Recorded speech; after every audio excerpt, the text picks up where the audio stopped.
Hi, welcome to my tying bench. Are you looking for a new micro leech to add to your fly box? Join me and I'll show you how I tie one of my favorites.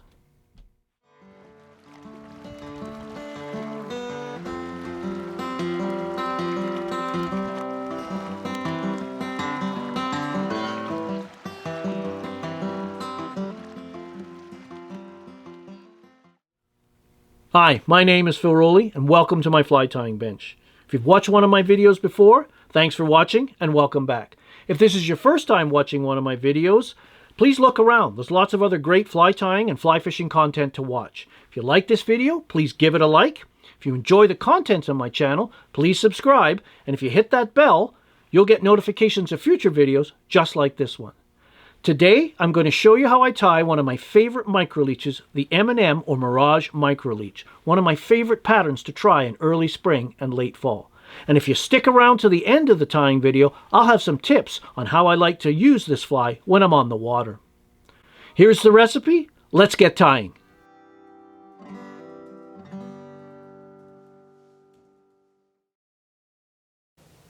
So let's tie the M&M mini leech, the Mirage mini leech. Into the jaws of my vise, I've got a number 10 Daiichi 1120. I probably tie this on 10s most often. You could certainly use 12s, even as small as 14s. It's entirely up to you. I've got a 7/64 tungsten bead. You could use a brass bead, and you could certainly use a 1/8, but it's a mini leech, so I kind of go with the mini theme and put the smaller bead on this number 10, the 7/64. So I'm just going to attach, we're going to do a black version. So I'm going to attach some black tying thread, UTC 70 in this case. Trim away the excess. Dress the hook with a good base of tying thread, just going down into the bend, about even with the back of the crushed down barb. And then we're going to use open turns and bring that thread back just so it's almost at the back of the bead. Now you could certainly use Marabou for the tail, but for my smaller flies I've been using what I call flue, or the Marabou from the base of a saddle, or in this case a Schlappen feather. It's small, it's fine, and it's almost the same length. So I'm just going to come in here, and you can see this is kind of tapered down. That's not really any use. I want to pick a section where all of the fibers are more or less the same length, so I'm just going to pull on them to stand them up, and that aligns the tips. We're just going to strip that off, and we'll use this for the tail. There's a few longer bits sticking out there, but we can even them up. So I'm just going to grab it, measure. I want to secure this along the shank, trim the excess, and just a soft loop over top, get that tied in. And I'm holding this to keep it on top of the hook, a little bit of holding it up on a bit of an angle, a little bit of tension on it as I wind back. So we've got this tail secured in, bind everything down to create a smooth foundation. And then I'm just going to come in, there's a few long fibers there, I'm just going to pinch them out. But there I've got an approximately shank length long tail out of that Schlappen flue, the stuff we throw away. It's excellent for small flies. Now we're going to put a little bit of flash in the tail. So I'm going to take a single strand of red crystal flash, and I'm going to lay it on the shank just in front of that hook point, get it tied in place.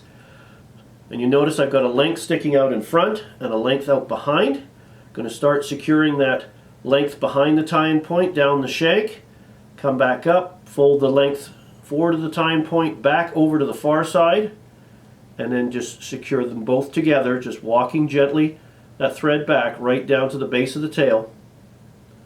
And I basically sandwich that tail with a couple of strands of the crystal flash. I want it just subtle. Now I'm going to take the long length of this crystal flash. This is going to also be used as a rib. So we're just going to tie this in right at the base of the tail, more or less. Get that in place. Secure this. Again, what we're trying to do here is create a nice smooth foundation. For the Mirage part, we're going to use some Mirage Opal tinsel in medium. You can certainly use small, but the medium works great for a number 10. I'm going to cut off a length.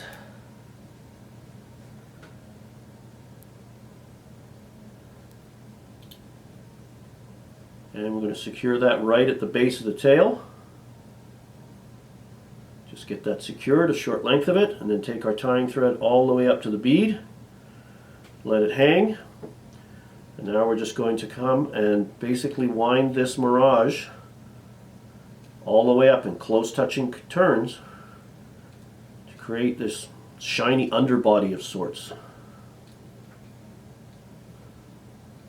Right up, a couple over the top, tie it off, a couple in behind the bead, come in, and I'm just kind of nipping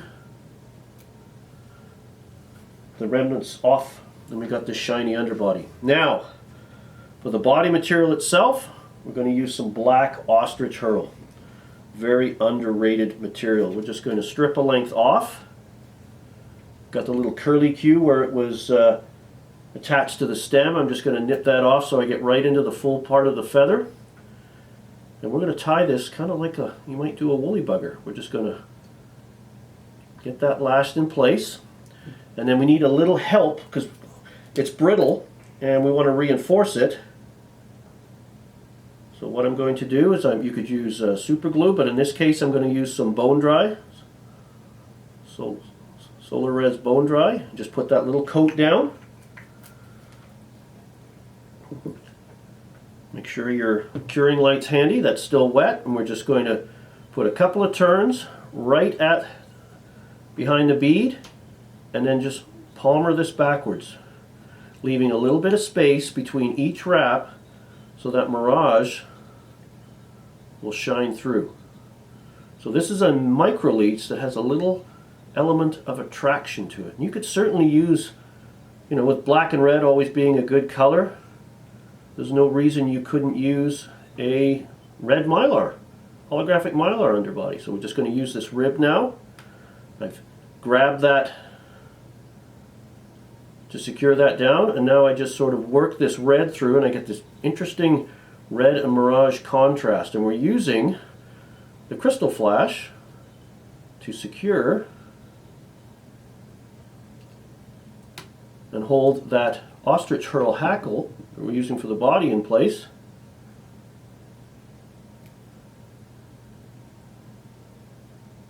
Trim that away, and then to lock everything down and turn on my light and just give that a cure. You could certainly use super glue as well, that works just as well, but curing the bone dry works equally well as well. And we can also use the bone dry as our head cement. So common thing I do, if you've seen many of my videos, is to put the adhesive or whatever you're going to use, to lacquer, whatever you're going to use, and make a few wraps directly behind the bead.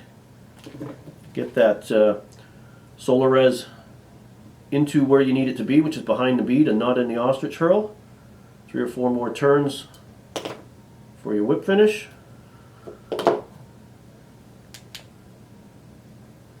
Give it another cure. Got the light on the alternating pulse here. And your Mirage Mini Leech, or M&M Mini Leech, is done. Let me give you a tip or two on how I like to fish it. So I hope you enjoyed watching me tie my M&M Micro Leech, and you'll consider adding this pattern to your fly box. As I promised in my introduction, I'm now going to go over a few presentation tricks and techniques I use when I'm on the water.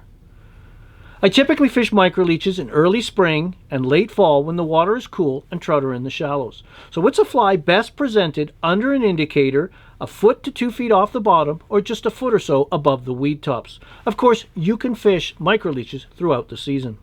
When you're fishing under an indicator, it's important to have a level leader between your indicator and your fly so your fly sinks to the depth you set it at. Avoid using tapered leaders because of their differing thickness along their length. You're not always sure your fly is hanging at the depth you've set it at because the leader tends to sink in a bit of an arc.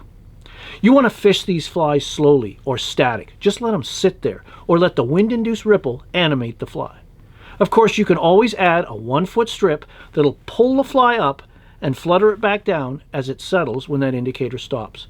Always watch that indicator just after it stops, as that's often when a take occurs.